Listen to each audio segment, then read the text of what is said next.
Bonjour à toutes et à tous, c'est Stéphane pour la chaîne Foalier, je vous remercie de me retrouver chez moi et donc chez vous. Bon, je suis désolé, la vidéo qu'on va voir ensemble, c'est l'une des plus pénibles que j'ai à vous montrer depuis le début de la chaîne. Moi, ça a été l'une des vidéos les plus pénibles que j'ai eu à voir depuis que j'ai commencé le travail sur le Foalier. Il s'agit d'une vidéo de Stéphane Edouard qui, je ne sais pas, fait une vidéoscopie, c'est comme ça qu'il appelle ça, sur Lucille Peytavin, sur l'une de ses interventions sur Brut, où elle présentait son ouvrage Le coup de la virilité. Lucille Peytavin, je sais pas qui c'est. J'ai jamais rencontré, j'ai jamais eu d'échange autre que bonjour, j'ai apprécié votre ouvrage avec elle. J'ai aucun intérêt ni à la défendre, ni à attaquer son ouvrage. La seule chose que j'ai à faire par rapport à son travail, c'est d'analyser son travail. Qu'est-ce qu'il vaut? Et son travail, il est remarquable. Le coup de la virilité, c'est un ouvrage qui est remarquable, qui met le doigt sur quelque chose qu'on savait déjà, mais qui le chiffre, à savoir qu'est-ce que la masculinité toxique apporte de négatif dans la société. Lucille Peytavin ne dit pas dans la société que les hommes n'apportent rien de bénéfique. Lucille Peytavin ne dit pas que les hommes n'ont rien apporté de bénéfique dans la société. Lucille Peytavin dit qu'il y a des choses dans la masculinité, ce qu'on appelle la virilité, qui sont néfastes à la société. Et elle le chiffre. Et elle le chiffre quasiment à 100 milliards d'euros annuels. Stéphane Edouard, il y a un an de ça, dans une vidéo qui a été vue 414 000 fois, s'est dit, bah voilà, je vais analyser ça, puis je vais montrer à tout le monde qu'elle a tort. S'il vous plaît, si vous venez de la chaîne de Stéphane Edouard, et je sais que vous allez venir nombreux, la première fois que j'ai parlé de Stéphane Edouard, la vidéo elle a fait 13 000 vues, sur une chaîne sur laquelle les vidéos font en moyenne 1800 à 2500 vues. Voilà, vous étiez venus en masse, vous étiez venus pour me cyberharceler, les gens qui étaient sur la chaîne. On s'était retrouvé avec plus de 1200 commentaires, j'en ai supprimé je ne sais pas combien tellement vous avez été insultants. S'il vous plaît, honnêtement, on va faire le travail ensemble, on va regarder la vidéo ensemble. Pendant le montage, je ne vais pas tout laisser parce que parfois Stéphane Edouard part dans des tunnels, mais je vais garder à chaque fois que Stéphane Edouard argumente. Et on va les noter, les arguments. On va les noter par là.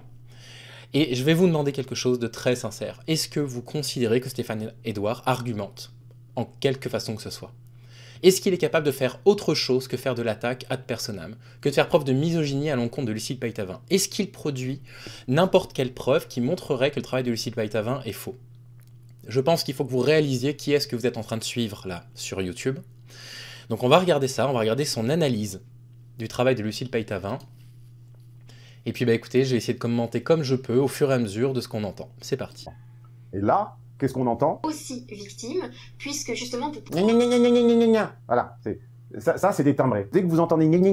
Donc voilà, donc ça c'est le premier argument de Stéphane Edouard, c'est de dire regardez son timbre de voix, Ça vous paraît quoi? Ça vous paraît un argument ou ça vous paraît juste une attaque misogyne sur la façon dont une femme parle? Pour qui il se prend en fait? Parce que si on devait analyser son timbre de voix, Stéphane, ça vous fait penser à rien? Moi ça me fait penser à un mec qui ressent aucune émotion. La vidéoscopie du jour, alors c'est votre moment préféré de la semaine, il n'y a rien dans sa voix. Il n'y a pas d'intonation, ça monte pas, ça descend pas, il n'y a pas d'émotion. Bah et alors? Je vais pas dire pour autant que c'est quelqu'un qui a pas d'émotion, je vais pas faire une analyse de sa personnalité à travers la voix. La phrénologie c'est un truc qui a été abandonné il y a des siècles déjà, Stéphane Edouard. Ce n'est pas parce que la personne a une voix aiguë, c'est parce que c'est fondamentalement désagréable, c'est parce que son message est malsain.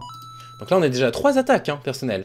Elle a pas une bonne voix, elle a un problème avec son message, et je sais plus encore ce qu'elle vient de dire comme bêtise, on a 3 attaques ad personam là. J'adore les voix aiguës, je sais pas, je pense que le chanteur que j'ai le plus écouté c'est Michael Jackson. Ouais bah voilà, non, ça étonne personne que ce soit Michael Jackson, Stéphane Edouard. Que vous citiez encore Michael Jackson avec tout ce qu'on connaît de son histoire avec la pédocriminalité, c'est désespérant. Michael Jackson a une voix de contralto, c'est-à-dire presque une voix d'alto. Oh, regardez, mais oui, alors voilà, parce que moi aussi je suis spécialiste de la voix, alors Michael Jackson il a une voix de contralto, parce que tiens, mais en fait, mais arrêtez, vous n'êtes pas en train de faire la leçon à qui que ce soit, mais redescendez sur terre, Stéphane Edouard. Prouver qu'ils sont des hommes forts, ils vont davantage se mettre en danger en ayant des comportements pathologiques avec l'alcool, avec la drogue, avec la vitesse, si bien que les hommes ont 3 fois plus de chances que les femmes de mourir avant 65 ans et d'une mort évitable, c'est-à-dire causée par un comportement à risque. Si on regarde les chiffres officiels des... Ce qu'elle a dit est factuellement exact, mais encore une fois, c'est toujours le vice de ce culture camp importé de l'Empire, c'est-à-dire de partir de chiffres factuellement à peu près indiscutables, comme ceux qu'elle vient d'énoncer là, pour en occulter d'autres. Quand on dit que les hommes ont 3 fois plus de chances ou de risque. Donc là, vous allez voir, donc là, il reconnaît que ces chiffres sont vrais, mais quand ça va pas l'arranger de les reconnaître, vous allez voir, il va prétendre que les chiffres de Lucille Peytavin sont faux. Risque de mourir. On peut rappeler également toutes les arnaques au suicide des femmes. Les arnaques au suicide des femmes. Donc ça, c'est un argument. L'argument, c'est de dire les hommes se suicident plus et les femmes, elles font des arnaques au suicide. Alors, écoutez, les chiffres du suicide, ils sont les suivants. Du coup, je les ai étudiés avant de faire la vidéo. C'est que les hommes se suicident 2,5 fois plus que les femmes, mais que les femmes font des tentatives de suicide 8 à 10 fois plus que les hommes. Et donc lui il dit ça, donc les femmes sont beaucoup plus sujettes à la dépression et à la tentative de suicide. Et il dit c'est du chantage au suicide.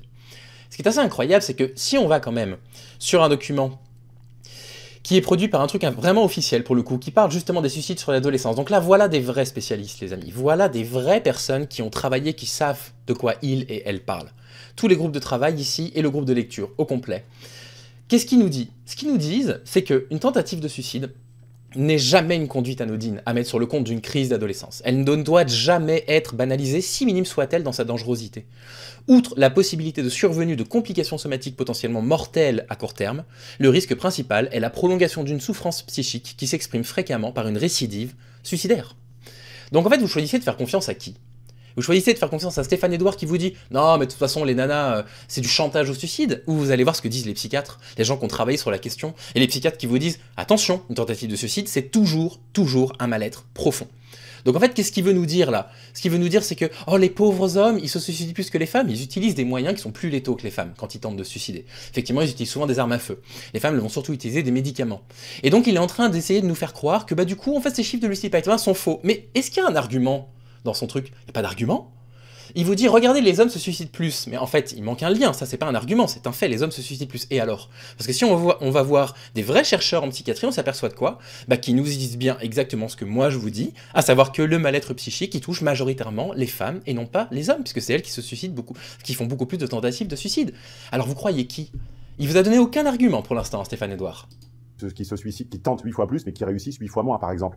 Donc c'est toujours attention quand on rentre sur le terrain du chiffre, parce que, de la même façon que les figures de style arrivent toujours au moment des briques de discours, c'est Roland Barthes qui nous l'a expliqué. C'est Roland Barthes qui nous l'a expliqué, moi j'ai beaucoup lu, hein. Moi je vais vous faire la leçon parce que moi j'ai beaucoup lu. Oh là là, je suis tellement brillantissime, j'ai tellement lu. Donc en fait, t'es en train de nous dire, faites attention aux chiffres que vous utilisez, en utilisant des chiffres que tu ne sais pas utiliser.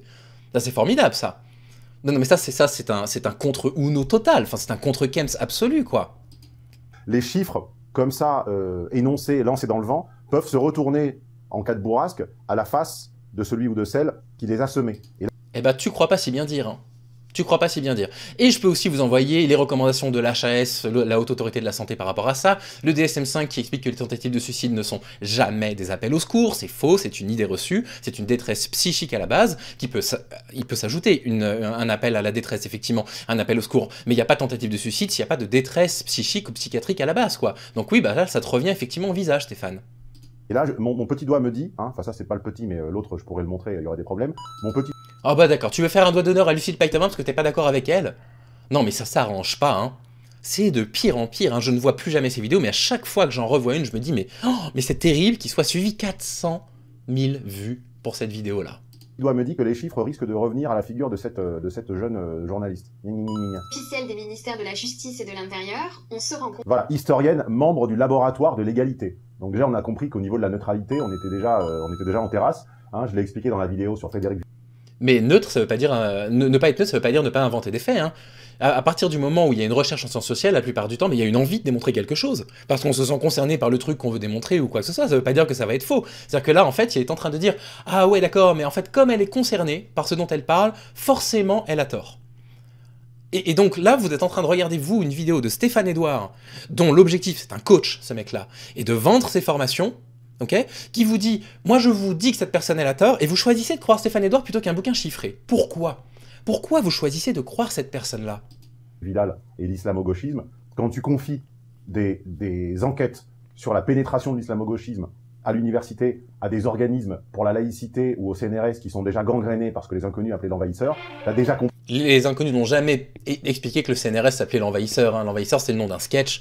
Comparaison, elle ne tient pas. Et puis alors, pardon Stéphane Edouard, mais du coup, les enquêtes qui vous disent que nos facultés sont gangrénées par l'islamo-gauchiste, c'est les enquêtes de valeur actuelle, Stéphane. Enfin, c'est les enquêtes de journaux qui sont déjà d'extrême droite. Je veux dire, cet argument aussi se retourne contre vous. Il y a un non-argument formel là par rapport à ça.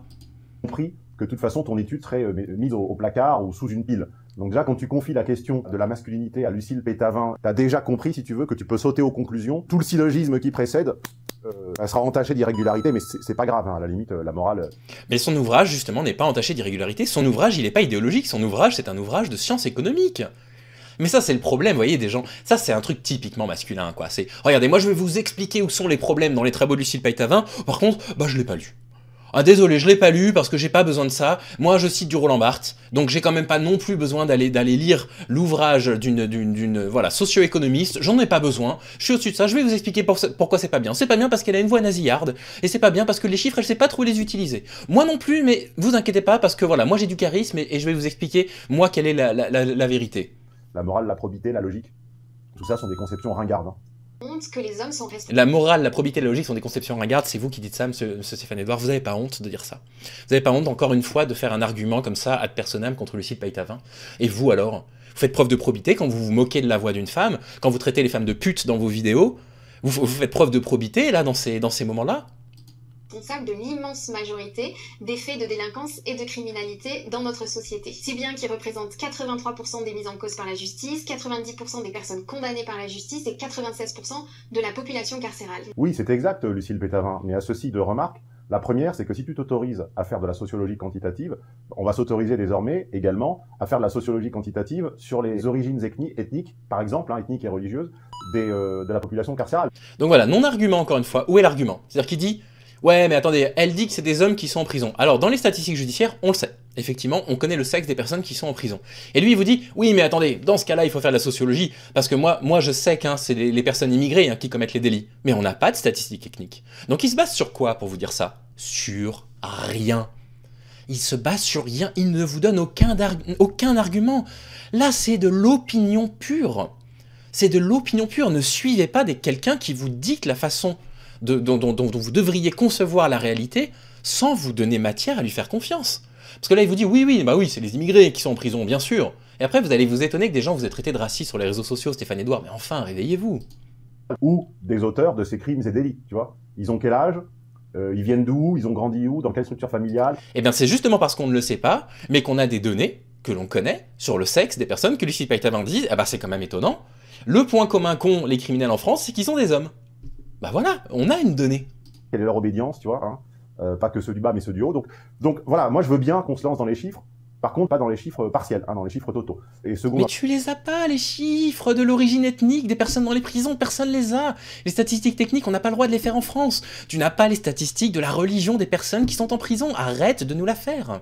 Réponse quasiment systématique, vous pourrez presque vous aussi vous adonner à ce même psittacisme, puisqu'on entend à longueur de temps les mêmes chiffres. Adonnez-vous à ce même psittacisme, d'accord, parce que moi j'ai lu Roland Barthes. Répondez par les mêmes chiffres. Oui, les hommes sont 96% des prisonniers, mais ce sont également 96% des inventeurs. J'avais fait pour un séminaire. Et voilà. Et donc, encore un non-argument. C'est-à-dire que Lucille Peytavin n'a jamais dit que les hommes n'avaient rien inventé. Elle dit simplement que la virilité, aujourd'hui, c'est toxique et que ça coûte à la société. Encore une fois, il vous enfume. Il ne donne pas d'argument contre Lucille Peytavin. Il vous fait la morale, il vous fait la leçon. Et l'une des raisons pour lesquelles, parce qu'il va partir là-dessus après, les inventeurs, ce sont des hommes, et qu'il y a très peu de femmes qui soient nominées au concours Lépine. À votre avis, qu'est-ce que c'est? Mais les femmes, elles ont accès aux études en France depuis les années 40. Et aux études scientifiques de façon vraiment ouverte depuis les années 60-70. Elles ont été exclues pendant des siècles, en fait, de tout ça. Et là, vous allez nous dire, oui, non, mais dans le temps, c'est quand même les hommes qui étaient les grands inventeurs. Sans blague. Le décompte des 100 derniers vainqueurs... Regardez, dans les années 20, il n'y avait pas de femmes, parmi les grands inventeurs. Oh là là, qu'est-ce que c'est étonnant. Les concours Lépine, c'était 98 hommes et 2 couples, c'est-à-dire au total 102 hommes et 2 femmes. Voilà. Si vous supprimez autour de vous et autour de Lucille Peytavin tout ce qui est dû au génie masculin, il ne reste rien. Le micro qui l'enregistre, elle l'aurait pas. La caméra qui l'a fait. Le génie masculin. Waouh, le génie comme vous, Stéphane. Mais en fait, elle a jamais dit que les hommes n'avaient rien inventé dans cette société. Jamais. C'est vous, là, qui faites un homme de paille. Vous n'argumentez pas. Vous êtes encore une fois hors sujet. C'est incroyable. C'est systématiquement hors sujet. Film, elle ne l'aurait pas. La table de mixage, elle ne l'aurait pas. Oui, enfin pardon, sans les femmes, t'aurais pas le wifi, Stéphane. Sans Eddie Lamar, t'aurais absolument pas la possibilité de t'adresser à nous aujourd'hui. Donc moi aussi, je peux te donner un contre-exemple qui ne veut strictement rien dire, en fait.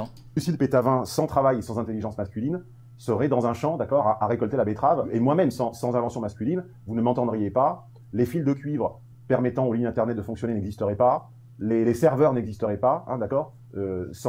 Mais allez-y, mais dites-nous, mais qui a inventé le fil de cuivre et les serveurs? Parce que si ça se trouve, c'est pas des hommes. Là, il annonce ça comme si c'était une évidence. Il ne source jamais ce qu'il dit, en fait. On sait jamais d'où ça vient, ce qu'il dit. Vous voyez, c'est que de l'argument d'autorité, systématiquement. C'est moi, Stéphane Edouard, je vous dis quoi penser de Lucille Peytavin, et il y a 414 000 personnes qui ont vu cette vidéo-là, et on va voir les commentaires à la fin, ça fait vraiment mal au cœur. Sans génie masculin, il n'y aurait pas de révolution industrielle. Sans révolution industrielle, on serait au Moyen-Âge. Et on n'aurait même pas l'art du Moyen-Âge et de la Renaissance au mur. Hein. On serait vraiment à l'époque des cavernes. Ils sont surreprésentés dans tous les types d'infractions, et notamment les plus graves, puisqu'ils représentent 99% des auteurs. Non, là, tu t'emballes, Lucie Pétavin. Ah voilà, donc là d'un seul coup, maintenant, les chiffres, ils sont plus bons. Alors au départ, c'est oui, non, vous inquiétez pas, moi, je vais pas remettre les chiffres en question. 99% des viols, c'est des hommes. Non, allez, attendez, Lucille. Alors, moi, je suis Stéphane Edouard, j'ai lu Roland Barthes, je peux vous dire que là, ce chiffre, il est faux. Et vous allez voir pourquoi il dit que c'est faux, c'est quand même assez osé. Absolument, c'est pas possible. Tu vas me dire dans un instant que ce sont également... Donc 99% des viols, c'est pas possible. Il y a énormément d'abus sexuels ourdis par les femmes, notamment par les mères avec leurs enfants. Ça s'appelle l'inceste. Elles sont totalement évincées de ta description. D'accord, ok. Donc en fait, les crimes sexuels, vous pensez, Stéphane Edouard, qu'elle n'a pas compté les crimes de l'inceste. Et là, vous dites, oui, non, mais attendez, les crimes qui sont commis par les femmes, les viols commis par les femmes, voilà, ça, elle n'en parle pas. Et après, vous osez parler de la pédocriminalité? Ah bah mince, 95% des personnes mises en cause dans l'inceste, c'est des hommes. Ça alors, Stéphane Edouard, donc vous affirmez encore des choses sans ne rien connaître à rien, sans faire la moindre recherche. Il vous aurait suffi de 30 secondes pour vous intéresser sur le sujet. Et donc voilà, donc en fait, elle n'a pas tenu en compte de toutes ces femmes qui commettent des incestes. 95% des incestes, des personnes mises en cause dans les cas d'inceste, sont des hommes. Et dans quelques instants, je te sens venir, là, avec ton timbre de sonnette défaussé. Tu vas nous expliquer que les hommes font plus la guerre. Hein, ça, j'ai déjà démenti ce mythe dans une vidéo récente.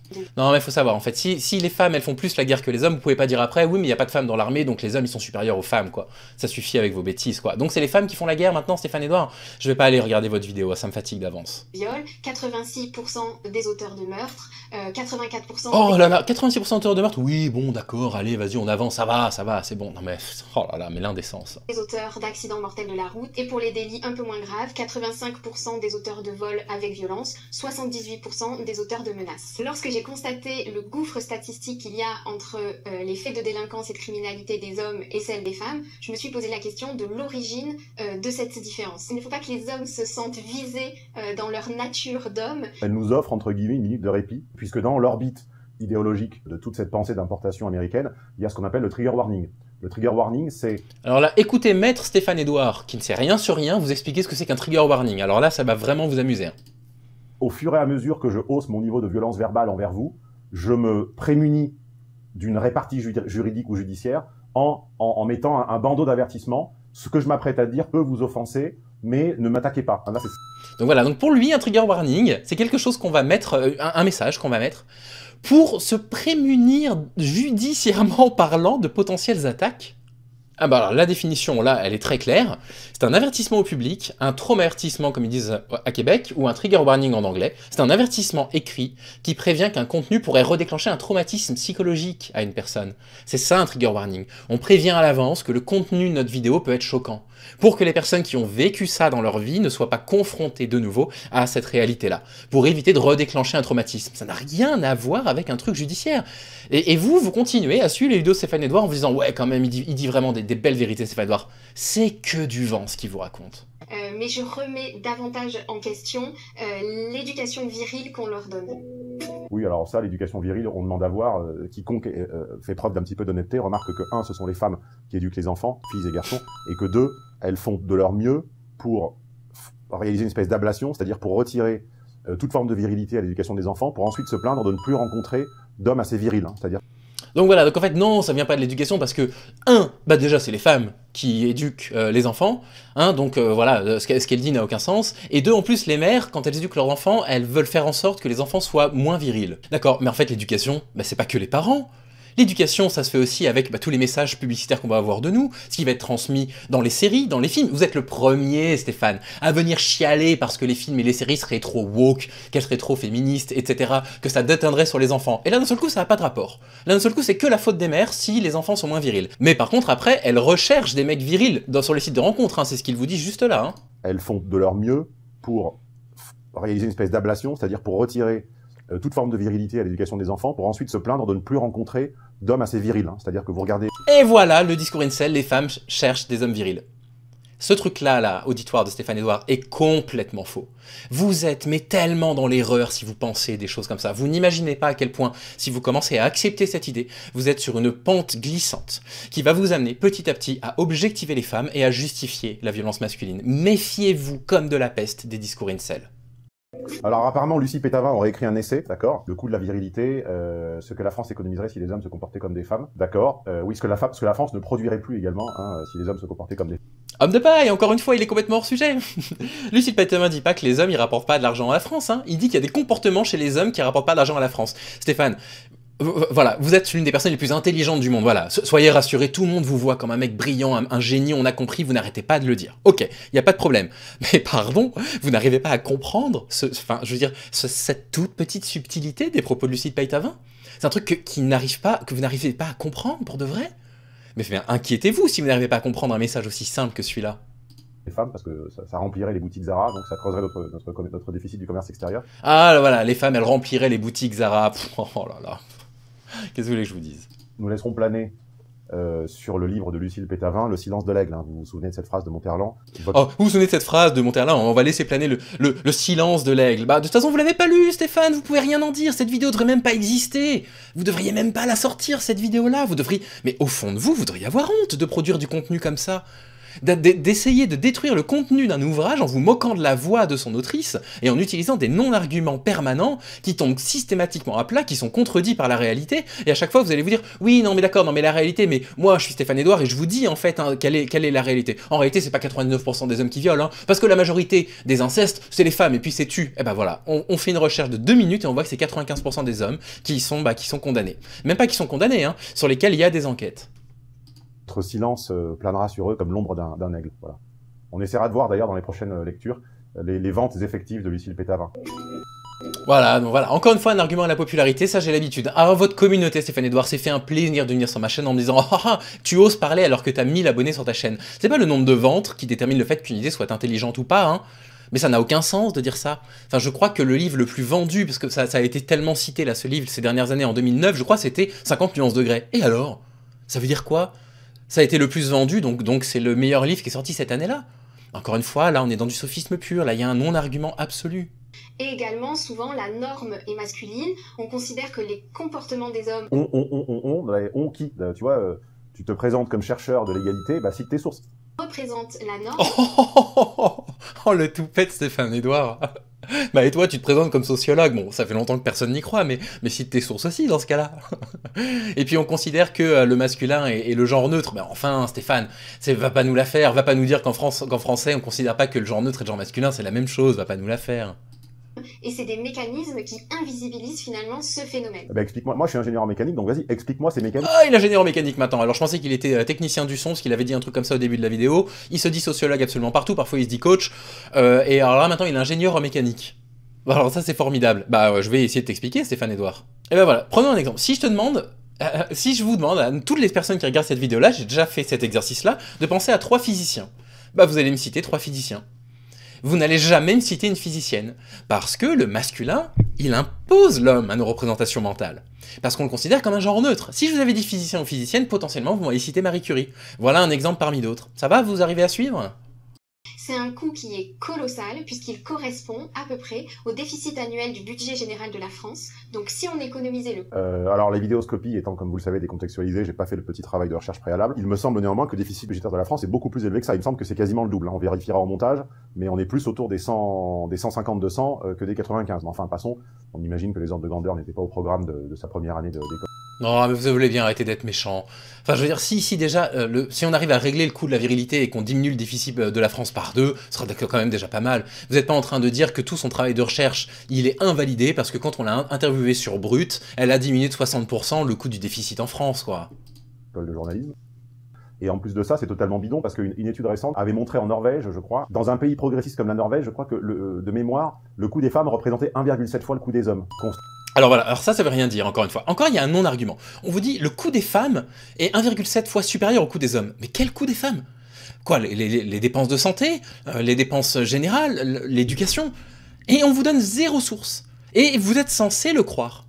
Vous avez juste un argument d'autorité qui vous tombe du ciel, et vous êtes censé croire Stéphane Edouard. Très sincèrement, dites-le moi à ce stade de la vidéo, quel argument il a donné Stéphane Edouard dans sa vidéo? Quel argument il donne pour contredire un travail de recherche d'une chercheuse? Lucie obère toutes les les études qui ne vont pas dans son sens, bon, ce qui est un... Alors déjà, c'est Lucille, et en plus, bah, les études, tu les cites pas. Donc jusqu'à preuve du contraire, tu as inventé ce chiffre. Et maintenant, si c'est pas inventé, là, ce dont parle Lucille Peytavin, c'est le coût de la virilité, c'est-à-dire combien les actes néfastes des hommes coûtent à la société. Si toi, c'est simplement pour nous dire, oui, mais dans les sociétés ultra woke, là, machin, des pays nordiques, les femmes coûtent plus cher, mais coûtent plus cher, je sais pas, dans l'éducation, parce qu'elles font plus d'études peut-être, mais ça n'a rien à voir. C'est pas des effets néfastes de la féminité, ça n'a absolument rien à voir. Ce qui est un protocole de chercheur finalement assez classique, j'imagine qu'on le fait Oh tous. la honte. Mais là, le problème, c'est que c'est vraiment visible, quoi. Lucie, on te voit, enfin moi, là je te vois faire, quoi. Je suis obligé d'en informer mes chatons. Chatons qui peuvent maintenant me remercier de faire le travail, hein. Alors déjà, c'est Lucille, c'est pas Lucie, puis bon, bah, puisque tu nous invites à liker et disliker, bah, on y va, hein. Ils le savent comme d'habitude en mettant le pouce et en s'abonnant à la chaîne s'ils en veulent plus. Et le coût de la virilité, le budget de l'État serait à l'équilibre. Les filles sont éduquées... Ah oui, carrément. Carrément, d'accord. Donc maintenant, Lucie s'intronise économiste, sociologue et historienne. Alors, Lucille, en l'occurrence, elle a fait un travail effectivement de socio-économie, effectivement. Elle a tout à fait le droit de prétendre à ces titres-là là, que tu décris. Après, il faudrait lui demander comment elle se définit d'un point de vue strictement professionnel. Et puis ensuite, c'est pas parce que toi ça te choque comme affirmation que c'est faux. Parce que là, tu joues l'indignation. Enfin, l'indignation, il n'y a pas une seule émotion qui est sur ton visage, Stéphane, hein, toi qui te moques des voix nasillardes, machin, et qui en fait des déductions sur les personnalités des gens. Punaise, il n'y a pas une émotion sur ton visage pendant tes vidéos. Mais c'est pas parce que tu n'es pas d'accord bah, que c'est faux. Ok, je pense qu'il y a des postes qu'il faudrait interdire au BTS journalisme. Quoi. À un moment, il y a une question de niveau. Enfin, renseigne-toi, Lucie. Je suis loin d'être un historien. J'avais de très mauvaises notes en histoire. Je suis loin d'être un économiste, mais je sais quand même que la France a une histoire de 700 ans d'état impécunieux. C'est-à-dire, ça fait 700 ans que... Et pas que la France, d'ailleurs, beaucoup. Mais oui, mais le truc, c'est que si tu lis pas son bouquin, si tu sais pas en fait ce que ça comble, parce que là, c'est exactement ce que Lucille te dit, c'est que ça pourrait combler des trucs dans l'état. En fait, tu sais pas de quoi tu parles. Et là, vraiment, tu passes pour un idiot, Stéphane. Je suis désolé de te dire, mais moi, je suis gêné de voir ça. Oh, cette vidéo me met profondément mal à l'aise. Hein. À travers des valeurs beaucoup plus altruistes, beaucoup plus pacifiques. Ah, je vous avais dit au début qu'elle nous ferait le coup du pacifisme. Je l'ai dit ou je l'ai pas dit? Vous êtes témoin. Donc, encore une fois, je renvoie ma vidéo. Les femmes sont beaucoup plus belliqueuses que les hommes quand elles ont... Mais elle a pas dit que les femmes étaient pas belliqueuses. Elle a dit qu'il faudrait rajouter dans l'éducation des hommes de l'altruisme et du pacifisme. Elle a pas dit les femmes sont pas belliqueuses. On est encore sur un homme de paille, on est encore sur un sophisme absurde, quoi. Il n'y a pas un argument dans cette vidéo, c'est terrible. Les manettes des armées. Hein. Elles sont incitées davantage à respecter les règles. Non, elles ne sont pas incitées à respecter les règles, c'est qu'elles respectent plus les règles, ce qui les rend meilleures. Oh, elles sont pas incitées à respecter les règles, elles respectent juste les règles. Hein. Les gars, ça n'a rien à voir. Oui, Stéphane, on t'écoute. Par l'école, mais moins bonnes sur le marché du travail. Hein, puisque le marché du travail, on ne monte pas en respectant les règles, on monte en les contournant. Mais quand les filles obtiennent de meilleures notes à l'école, on les rétribue d'une intelligence supérieure. Et bah donc, on les encourage à respecter les règles. Bah donc vous êtes d'accord avec Lucille Peytavin? Qu'est-ce que vous êtes en train d'essayer de faire la leçon là pour lui expliquer la vie là? Par contre, quand elles sous-performent dans le monde du travail, au lieu de constater une intelligence du travail inférieure, on dit ah ben non, c'est parce que les règles sont pas justes ou parce qu'elles font des grossesses, etc. Non, les filles respectent plus les règles, et oui, ce qui les rend plus laborieuses, moins... Ah, c'est parce que les filles respectent les règles qu'elles sont laborieuses, hein. D'accord, donc en fait, il n'y a aucune discrimination à l'embauche des femmes entre 20 et 35 ans. Et vous dites sociologue, Stéphane, et vous prétendez être un sociologue. Punaise. Mais lisez simplement le rapport du DARES, en fait, Stéphane Edouard. La discrimination à l'embauche selon le sexe. Plutôt que de venir asséner des anonymités comme ça, mais je sais pas, ouvrez les yeux, faites 30 secondes pour faire un petit peu de recherche, plutôt que d'affirmer des trucs comme ça, masculinistes, complètement faux, en dehors des réalités, et de propager ça dans la tête des personnes qui vous suivent. Ouvrez les yeux. Regardez, il y a une discrimination des femmes à l'embauche. Également plus capots, c'est-à-dire plus serviles. Ce sont des transmetteurs d'idéologie elles résistent beaucoup moins, si vous voulez, à... Ouais, les femmes sont transmetteuses d'idéologie, et là, tu transmets pas une idéologie d'incel, là, Stéphane, par hasard. C'est vraiment une question que je pose, là. Hein. À l'invasion. Hein. La preuve en est, encore une fois, leur servilité et leur psittacisme, hein, avec lequel elles récitent, là, un petit peu comme les récitations qu'on faisait à l'école primaire, toute la langue de l'Empire, hein, sans se dire à un moment, que fais-je? Quel est mon rôle? Est-ce que j'œuvre pour le bien? Est-ce que je fais preuve de probité? Est-ce que ce que je dis est logique? Et quel monde suis-je en train de construire? J'ai démontré récemment qu'en fait, les progressistes seront eux-mêmes exclus du monde qu'ils sont en train d'ériger. Bon, on s'en fiche. Et vous, là, Stéphane Edouard, vous n'êtes pas simplement en train de répéter ce que vous avez entendu bêtement, parce que vous n'êtes même pas capable de le sourcer. Ah, si, de temps en temps, effectivement, de temps en temps, vous allez citer le fameux sociologue allemand considéré comme le seul arien véritable par Hitler lui-même. Je vous assure que c'est vrai. C'est le seul sociologue qui cite dans ces vidéos-là. Vous devriez avoir honte, hein, sincèrement. Et donc voilà, vous n'êtes pas ça. Vous n'êtes pas ce vecteur. Vous n'êtes pas hypersensible à ces théories-là, parce qu'en fait, elles confirment simplement vos croyances. Et ensuite, vous allez peut-être pas ouvrir une chaîne YouTube pour les transmettre à tout le monde. Là, ce que vous venez de décrire, c'est pas exactement vous, par hasard. Pour ne pas les tracer. Hein. Mais ça, pour le comprendre, il faut un petit peu de recul, il faut un petit peu de sagesse, il faut un petit peu d'honnêteté. Alors que bien souvent, on va valoriser le fait que les garçons aient des comportements même parfois violents, déviants. Ça fait partie dans nos schémas culturels de l'identité des hommes finalement. Donc c'est une vraie construction sociale en fait, la virilité. C'est pas un mythe, c'est une construction sociale. Exactement, la virilité est une construction sociale et la bonne nouvelle c'est que donc on peut la déconstruire. Ouais, d'accord. Alors ça, c'est vraiment le paralogisme final. On aurait dû, comme j'ai dit au début, laisser planer sur elle le silence de l'aigle.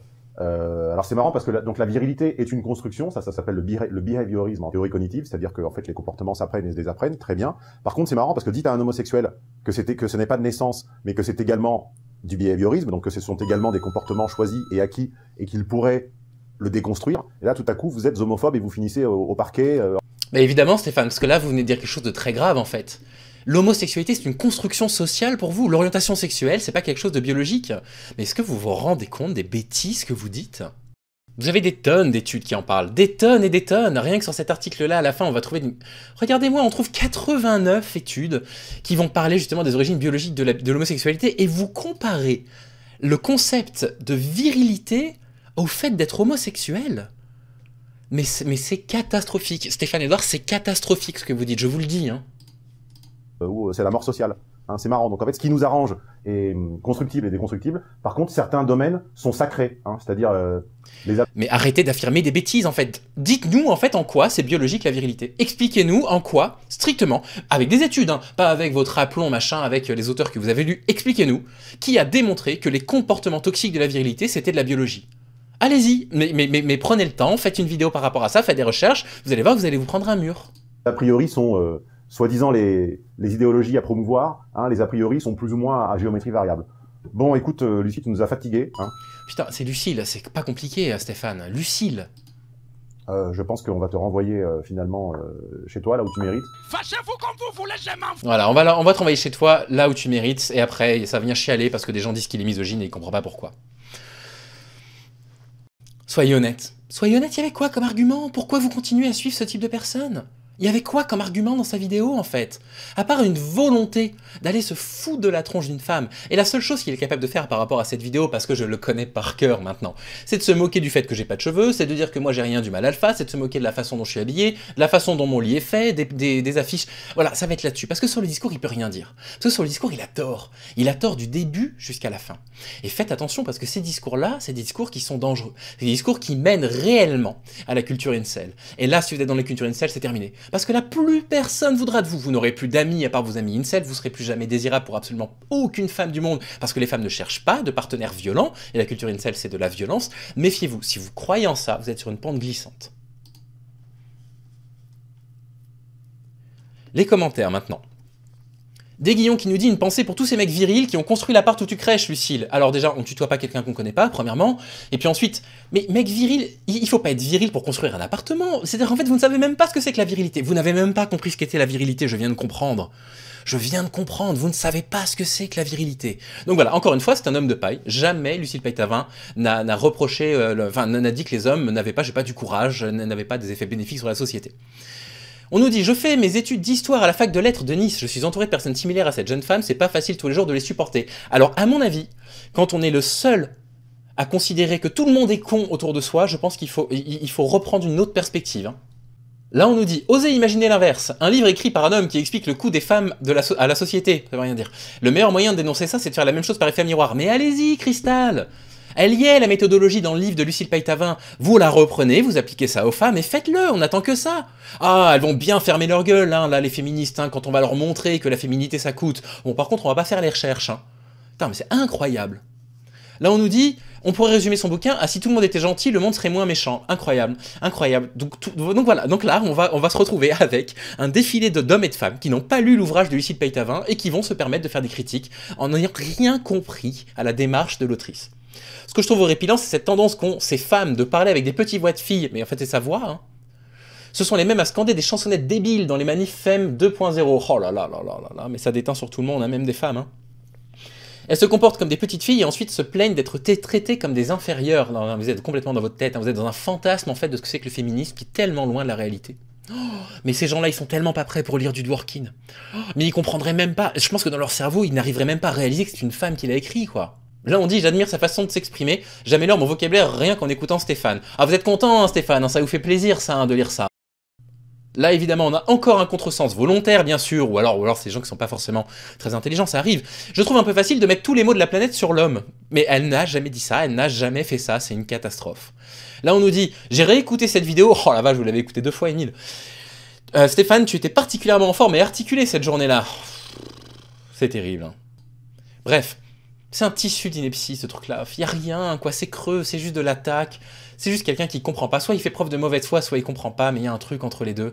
Je vous en prie, mais descendez de leur piédestal les personnes qui vous disent quoi penser sans jamais vous sourcer quoi que ce soit, quoi. On vous balance une série de non-arguments, d'attaques ad personam sur une femme.